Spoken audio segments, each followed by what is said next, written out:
What's up, guys? Mason the Brock Henderson here, and this is Ahsoka Season 1 of multiple, maybe? I don't know for sure. Episode 1, Master and Apprentice. So first of all, Disney Plus. Get it together. Because I'm looking up here, and I see Part 1, Master and.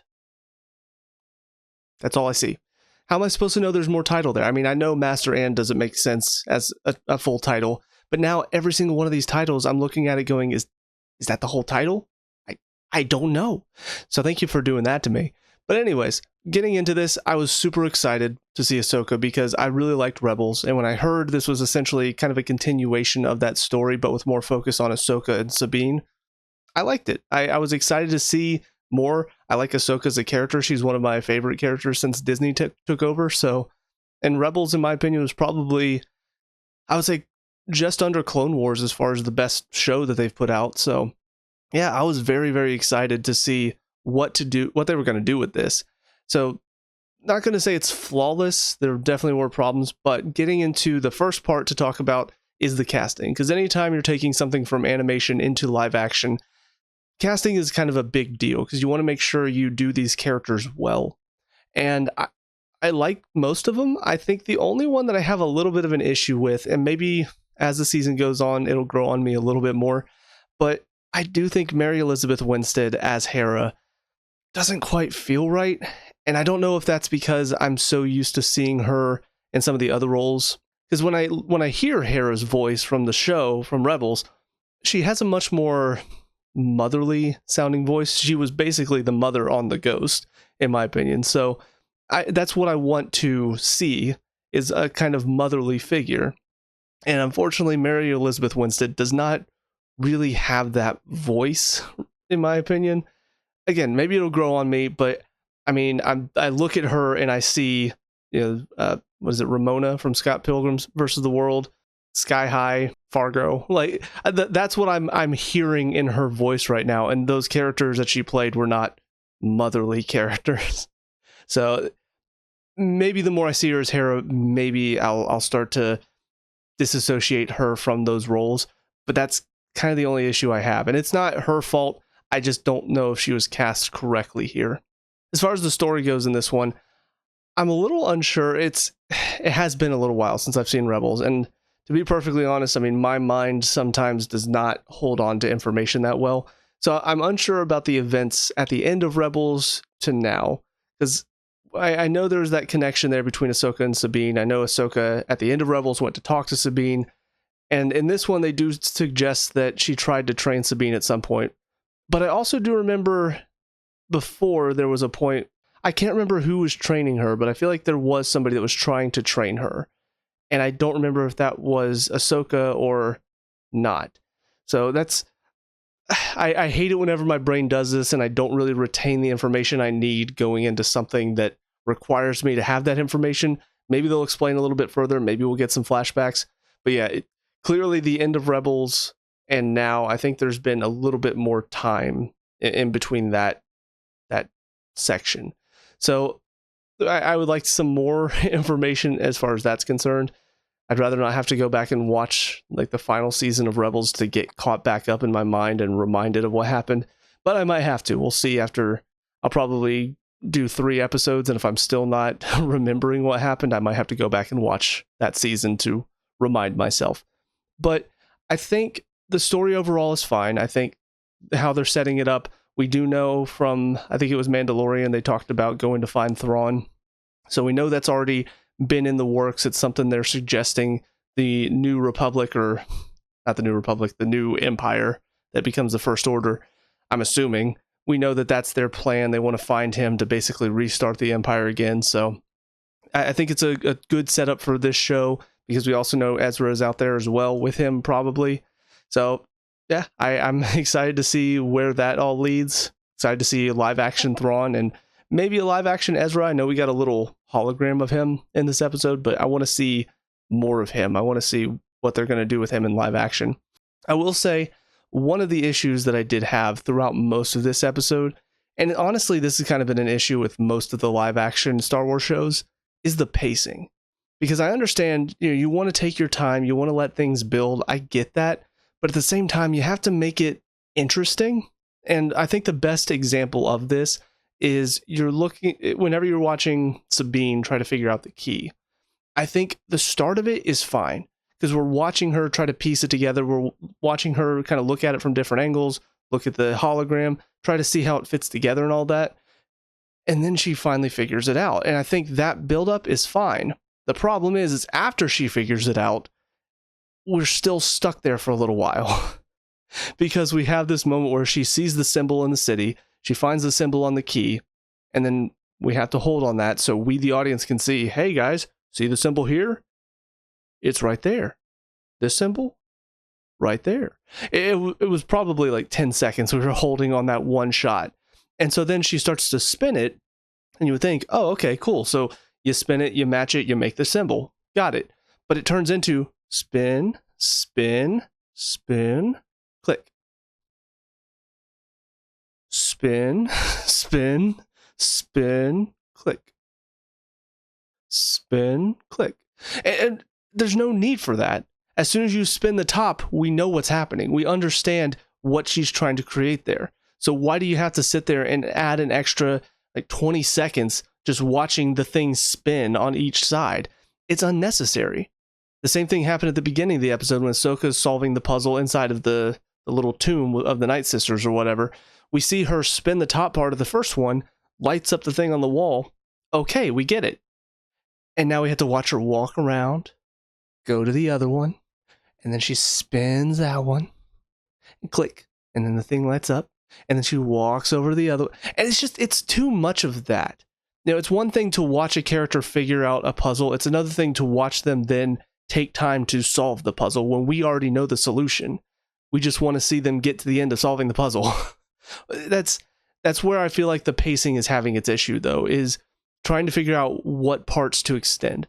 I want to see more of them trying to figure it out. I don't want to see more of them actually doing the thing to figure it out, because that's not as interesting. We know what she's doing. We understand she's spinning the tops of all these things. Just cut to her spinning the next one, and then cut to her spinning the next one. Or just do a click, click, click, click. Like, that's all you have to do. Or she could use her force to spin them. I don't know. But just don't waste so much time.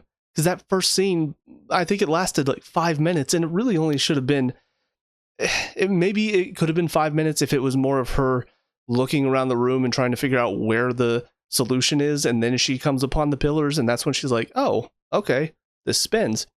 But that's not what happened. It was she goes instantly to the pillar, leans down next to it, spins it, and then the next 5 minutes was her spinning the other two. And that's not interesting to watch. So definitely a serious pacing issue there. Granted, this also is, at least for the first 4 that I can see, this is the longest episode. So maybe it'll improve going forward, but I don't know for sure. It does certainly feel like most of these Star Wars shows, they don't have enough story to fill a full season. And so instead of doing that, they just put all this filler in.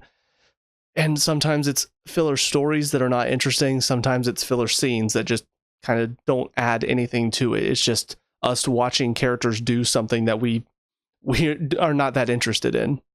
So, but that's probably the biggest gripe I have. Only other gripe I can think of is just the end of this episode, which it's more of a Star Wars issue than it is an issue with this episode. Like, just in general, I'm not a big fan of the whole getting stabbed and you're gonna live, because it felt like before, getting stabbed was not something that was survivable. Getting stabbed like in the torso at any point, because that's where all your organs are, and you're getting stabbed with something that chars. So lightsaber goes in, chars some organs up, and now you're dying because those organs don't work anymore. That's why the stab on Qui-Gon kills him in the first episode. So I feel like we've seen too much, though, of characters getting stabbed somewhere in the torso, and then we find out later, oh, they lived. You know, it happened multiple times in Obi-Wan, and now it's happening here too, where Sabine gets stabbed, and obviously she's not going to die from that. So I just feel like it's kind of a dumb thing to have. Like, you can have a hand gets cut off, that's fine. You can live without part of your arm, especially because it severs it and then, cauterizes the wound instantly. So you're not going to lose blood from it, and that's fine. You know, I don't mind that. Stop having all these characters get stabbed where their vital organs are and then survive it somehow. Like that's just not. I don't know. I know realistic is not the right word because obviously Star Wars is not super realistic, but it doesn't match what we've seen before, and it doesn't match when you think about the logistics of what's happening there. So, but either way, I mean, it's a pretty interesting setup, though. I don't know how much we're going to find out about these other two characters that got introduced. I think Balin is the name of the guy, and I don't think we learned the girl's name yet. Obviously, I do know because they had the whole for our friend Ray, the guy that played Balin died last year. So obviously very sad, but I mean, so far I like what I've seen from these characters. They seem interesting enough. I will say it was a little cliche to see the one ship let them on and just, oh yes, we're gonna call your bluff. You two aren't Jedi, you Imperial scum, and then they whip out the lightsabers and start killing everybody. And then Balin's line was just, I actually said it before he even said it. It's like, you were right about one thing. We are no Jedi? We are no Jedi. Stab the guy. Of course. But it's kind of interesting to see Morgan back as well. I vaguely remember her story from Mandalorian, but not super well. But it is interesting to see that she's connected to this whole story and also used to be a Night Sister, I guess. I don't know if we knew that whenever we saw her in The Mandalorian or not. But it's, like I said, it's a fun setup. It's an interesting concept for a season, and I have hope because the guy, I'm pretty sure it's the Rebels director that is in charge of this as well. So I have a lot of hope that he's going to continue the story, he's going to do it justice, and it's going to be good. But I will say there still are those concerns because most of the live action Star Wars shows have not done well. You know, Mandalorian and Andor are probably the two, and even then Mandalorian kind of fell off on season 3 for me. So I can't really say that there have been a lot of great Star Wars live action shows. So knowing that this is a live action one, it does concern me because their best stuff has been their animated work. So taking something that was animated and making it live action does set up for the possibility that this is going to be trash. So fingers crossed that's going to be good. With that being said, on to the next episode. I'll see you there. And now episode 2, Toil and Trouble. So this one was a lot better. And I think part of that is because this was a little bit more streamlined. It was not trying to waste time to basically stretch out the runtime of the episode. It felt like there still were some moments that did feel a bit slower, but they felt more meaningful in their slow pace. It felt like it was trying to build emotion rather than we're just trying to waste some time here. So yeah, I think overall though, it's a good setup where the first episode was kind of giving us the information we needed. The second episode is basically showing how everybody is getting into place for this season between Ahsoka and Sabine, Hera and what she's doing with the New Republic, and then Balin and Morgan and whoever Balin's apprentice is. We see all of these moving pieces happening, and I think it's a really good setup for that. So I think my favorite part of this episode probably had to be the action scene, which I know it sounds like a typical guy response. I think for me, it's where it really started to show some of the cleverness and not just the writing, but also the direction, because we got to see a pretty fun fight between Ahsoka and I don't know if this is supposed to be like maybe a leftover Inquisitor, possibly, and then one of the droids that have the shocky sticks. I don't know what they're called, but it was a fun battle. It was well set up, well choreographed, fun conclusion as well with the Inquisitor looking person just running onto the ship and then calling the lightsaber back, and then just the badassness from Ahsoka, just the simple turn to get out of the way. I don't know, something about it. It was just very well set up. And then on top of that, you have Hera and Chopper going to put a tracking device on this transport ship. And that felt really fun too. First of all, great to see Chopper again, because he was probably one of my favorite characters from Rebels. All the characters were great, but something about Chopper, he was like a psychopathic R2-D2, which is really fun. And outside of the episodes where he was the main focus, I really like how he interacted with everybody, and we got more of that in this episode with him and Hera arguing about where's the tracking device? Did you touch my stuff again? Like, it's just really great moments. And it's funny because Chopper, out of all of the, I guess, the astromech type droids, it's the first one that I've experienced, at least, where even outside of the body movement, like with the noises that he makes, you can almost hear what he's saying, and I think that adds an extra element to him as a character. So it was a really fun scene overall. But even outside of that, there were a lot of good moments. We see a little bit more about what Morgan and Balin are doing. We get to see her essentially finding the waypoint, and also, I guess, the transport ship that's going to take them there, more than likely.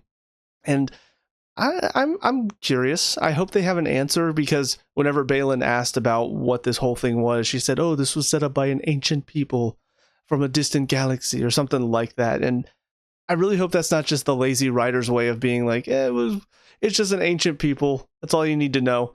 I would like to know more about who set this up. Why does this distant galaxy exist? I don't know. I have questions that I need answers for, and I hope they have those answers in the show, and it's not something that's, again, just sort of written off as it's just ancient people and magic, whoop-de-whoop. Like, I've seen that done so many times, where they don't want to explain why this is the way it is, so we just, the ancients, yes, perfect. For Sabine, I do think, I mean, again, I still feel like she should not have survived her stab wound. In fact, I actually looked it up to see how many people have survived unsurvivable lightsaber wounds, and the only one that I disagreed with on the list, because they did have Kylo and Rey on there, and I mean, to be fair, those are from movies that were not good, so it seems like the more modern Disney stuff is like, yeah, let's have these characters get stabbed and survived. Do you know how a lightsaber works? Do you know what it does? It burns. But I will say, because Darth Maul was also, I mean, obviously cut in half, I did look it up, and you can survive without the lower half of your body. So admittedly, how did he survive whenever he was falling down this hole and it was just the lower, or the top half of him that was working? Admittedly, there is something about that that's odd. I'm getting sidetracked. I don't think Sabine should have lived.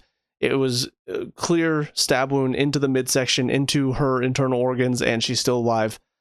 I don't care how many futuristic medicines or machines that you have to heal stuff like. I just don't see how that's even possible. And even if they could have something, if she were brought right in, there's no way they got her there that quickly.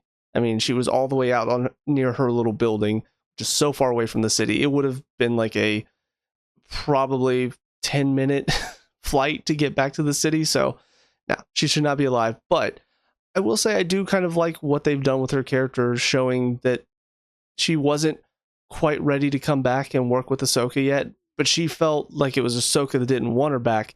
And it was kind of both. I feel like having Huyang, or I don't remember how to say his name now, but having him be the one to sort of step up and be the voice of reason to Sabine, because she is the one that does have to take the first step, because Ahsoka, she's the master. You know, she's the one that, yes, she could go to her and be like, hey, come work with me again, but it would almost feel more like a command if she did it. So I think it does have to be Sabine that has to be the one to say, hey, I do want your guidance again. So I'm glad that she's the one that figures that out and then decides, hey, let's go back to doing this again. Let's go back to the training. And I'm sure there will be the bickering, because it's kind of a cliche. We're probably going to see them fight a bit. Ahsoka's probably going to give her some orders. She's going to be like, oh, yeah, you're going to order me around again, huh? I'm just not good enough. I hope they don't do too much of it, though, but I'm sure it's going to happen, because clearly they didn't work well together before. So I'm assuming they probably won't work well together now at the start. But I will say, they did show at the end of this episode Sabine getting on the ship, which did match up with the scene that I remembered from Rebels. But I will say, because I went back and watched the end of Rebels again, the final scene, just to see, because I'm like, wait, this is that scene, right? I went back, it is that scene, but not really at the same time, because we see Ahsoka's in like some white cloak, which she's not. Huang is not in that scene in Rebels. Also, she puts on the helmet before she goes, and she doesn't here. All very minor things. One thing I will say, though, is I totally forgot that Kanan and Hera had a son. We've not seen or heard anything about him yet, so I don't know if they're going to bring him up at all. But yeah, I think it's a good setup though for Ahsoka and Sabine to have this little bit of friction there, but still a respect. As far as Hera is concerned, I mean, we've already seen a little bit of this corruption within the New Republic. I don't know exactly where this is supposed to take place on the timeline compared to like The Mandalorian, because I know in Mandalorian Season 3, we did see some more of that corruption from within the New Republic. You know, these Imperial remnants that were still working to try to get things done and find Thrawn and all that. I will say, I hope this takes place after Mandalorian Season 3, because if not, this would be kind of a warning sign to the New Republic that they actually found people who were Imperial loyalists and working within to try to make things happen. So Mandalorian Season 3, it kind of felt like nobody really knew that the Empire was involved, and maybe they did in the New Republic, but they're trying to like put out fires and keep everybody from finding out. So maybe that's a possibility that they do already know. It's just, it's not widely known because they're trying to hide it under the rug. But if this is after Season 3, I would hope that this would be kind of a warning sign of, okay, maybe there is something bigger going on here. Maybe we do need to take precautions. Because if it's just a bunch of people in charge that want to hide things, sweep them under the rug and say, there's no big deal, I will say that's kind of a dumb reason for the First Order or the New Empire or whatever. I don't know if they're connected or not, but it will be a dumb reason if this is the reason why it was managing to flourish, is because all the people in charge just basically wanted to hide away and say, no, that's not a problem. It's not a problem. It's not that big of a deal, because it's kind of stupid. Like, I know obviously there's probably some reference in there to being focused on themselves and selfish, and that's, government, that's just how it is. But I don't know, it does feel a little too stupid to me that you would not pay attention to the fact that there clearly is something brewing in the background, and your ignorance is why it's going to all go wrong. Like, I don't know, just my own personal opinion, but we'll see what they decide to do with it. I kind of hope that Hera and Chopper stick around, because I mean, obviously I want to see more of Chop, but also I would like to see them explore this story a little bit as well. And because this is an 8-episode season, again, I've talked about how sometimes it feels like they don't have enough story to fill out a season, and so they'll put some of these filler episodes in, or these filler stories. All of these stories between Ahsoka and Sabine kind of working together again as Master and Apprentice. You've got Balin and Morgan and what they're doing, and obviously Ahsoka and Sabine trying to stop them, and then Hera working from within the New Republic to figure out how far this corruption extends. I think all of those stories are interesting, and I would like to see more of them. None of them feel very filler. So I think if they do spend time on all three, that would fill out a season pretty well. I think they would all be pretty important and all interesting. And hopefully they do something intriguing with them. They don't just sort of make them do something stupid or extend it because of something stupid. But again, with these writers, I just never know. Like the more modern Disney Star Wars writers, they've not built up my confidence. So, but with all that being said, I think it's a good start to the season. I will be tackling this 2 episodes at a time. Normally I like to do 3, and 2 for these 8-episode seasons, but I'm finding myself with less and less time these days. So I do want to, I guess, stretch this out a little bit and not take up so much time for myself, and doing 2 episodes at a time instead of 3. It's not as much time for me, so I can knock them out quicker and have more videos to upload. So yeah, that's kind of why I'm doing only 2 at a time. I hope that's okay. I don't know if anybody's watching this and has an opinion or not, but that's what I've decided to do with it. So with all that being said, though, that's it for these first 2 episodes. Let me know what you guys think down in the comment section below. What were your thoughts on these first 2? What were you looking forward to this season when you first started it? Let me know. We can talk about and discuss all that good stuff. Leave a like and subscribe for future Ahsoka reviews. And until the next time, I hope you guys have a great day. I will talk to y'all later. Peace out.